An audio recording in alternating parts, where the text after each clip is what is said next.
హరే కృష్ణ. శతశ్లోకి భగవద్గీతలోని 26వ శ్లోకం 27వ శ్లోకం మనకి ఒకేసారి చెప్పడం జరుగుతుంది. ఇవి మనకు 3వ అధ్యాయం కర్మయోగంలోని 14వ శ్లోకం 15వ శ్లోకం. ఓం శ్రీకృష్ణ పరమాత్మనే నమః. శ్రీమద్భగవద్గీత అత శతశ్లోకి భగవద్గీత. అన్నాద్భవంతి భూతాని పర్జన్యాదన్న సంభవః. యజ్ఞాద్భవతి పర్జన్యో యజ్ఞ కర్మ సముద్భవః. 14వ శ్లోకం మరొకసారి.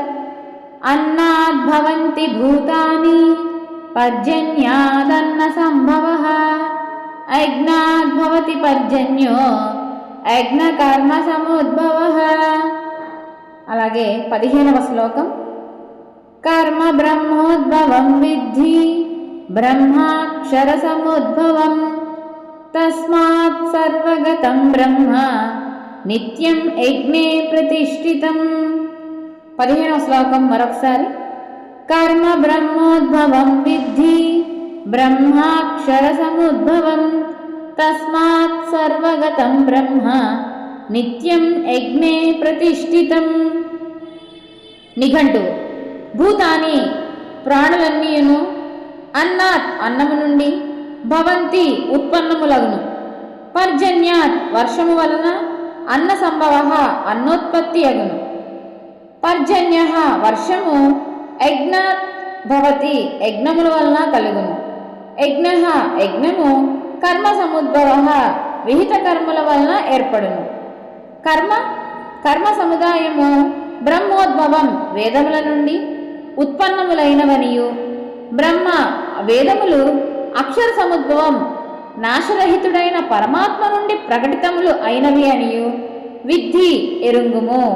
తస్మాత్ అందువలన సర్వగతం సర్వవ్యాపి అయిన బ్రహ్మ పరమాత్మ నిత్యం సర్వదా యజ్ఞే యజ్ఞమునందు ప్రతిష్ఠితం ప్రతిష్ఠితుడైన వానిగా ఎరుంగుము. తాత్పర్యము, ప్రాణులన్నీయు అన్నము అంటే ఆహారము నుండి జన్మించును. అన్నోత్పత్తి వర్షముల వలన ఏర్పడును, యజ్ఞముల వలన వర్షములు కురియును. విహిత కర్మలు యజ్ఞములకు మూలములు, ఆ వేదములు విహిత కర్మములకు మూలములు. వేదములు నిత్యుడైన పరమాత్మ నుండి ఉద్భవించినను అని మనం తెలుసుకొనవలెను. అందువలన సర్వవ్యాపియు అవ్యయుడును అయిన పరమాత్మ సర్వదా యజ్ఞముల యందే ప్రతిష్ఠితై ఉన్నాడు. బ్రహ్మము వలన వేదము, వేదం వలన సత్కర్మ, సత్కర్మ వలన యజ్ఞము కలుగుచున్నవట. ఈ కారణమున యజ్ఞమునందు బ్రహ్మము సదా ప్రతిష్ఠితమై అలరుచున్నదని చెప్పబడినది.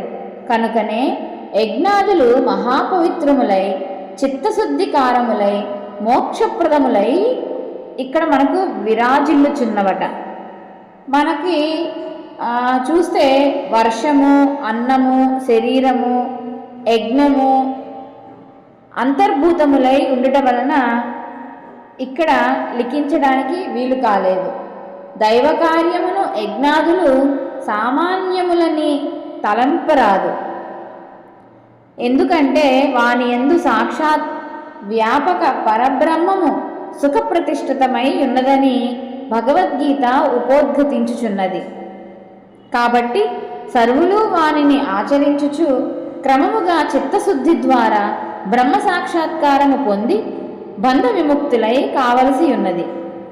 యజ్ఞాద్భవతి పర్జన్య యజ్ఞముల వలన వర్షము కురియుచున్నదని చెప్పబడినది. దీనిని బట్టి యజ్ఞాదుల యొక్క అభావము వలననే కరువు కాటకములు ఏర్పడుచున్నవని స్పష్టముగా తెలుస్తున్నది. కావున దేశ సౌభాగ్యము కొరకును ఆత్మశుద్ధి కొరకును జనులు సత్కర్మములను విరివిగా ఆచరించవలేను అని ఇక్కడ మనకి పరమాత్మ తెలుపుచున్నారు.